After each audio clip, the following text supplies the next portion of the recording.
కరీంనగర్ జిల్లా శంకరపట్నం మండలం కన్నాపూర్ గ్రామంలో సాగు చేసిన వెల్లుల్ని దొంగలించారు గుర్తు తెలియని వ్యక్తులు. శంకర్ అనే వ్యవసాయ రైతు సాగు చేసిన వెల్లుల్ని తవ్వుకుని ఎత్తుకెళ్లారు.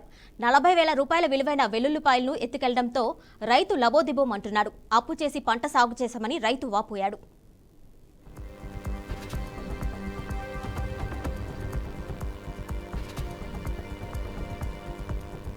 రాత్రి ఎల్లిపాయలు మాది పిక్కపేరు అధిక ధర ఉండడం వల్ల పిక్కపేరు. నేను శంకరపట్నం మండలం పోలీస్ స్టేషన్ కూడా కేసు పెట్టిన. దయచేసి పోలీసులు ఆ దొంగలను పట్టుకొని మాకు తగిన సాయం అందించాలి.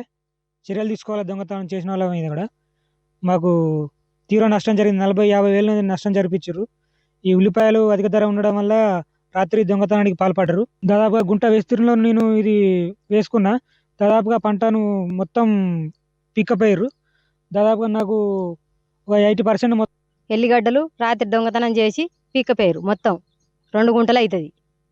క్వింటల్ అంత అయితే దగ్గర 600 కిలో కొనుకొచ్చి పెట్టుకున్నాం. మేము కష్టం చేసి పంట పండించుకుంటాను. ఇట్లా దొంగతనం చేసి జరిగింది. మా కొడుకోలే దొంగతనం చేసుకపోయారు. ఇట్నే అందరికి జరిగితే ఎట్లా న్యాయం? పోలీసులు మాకు న్యాయం చేయాలి. ఎల్లిగడ్డలు రాత్రి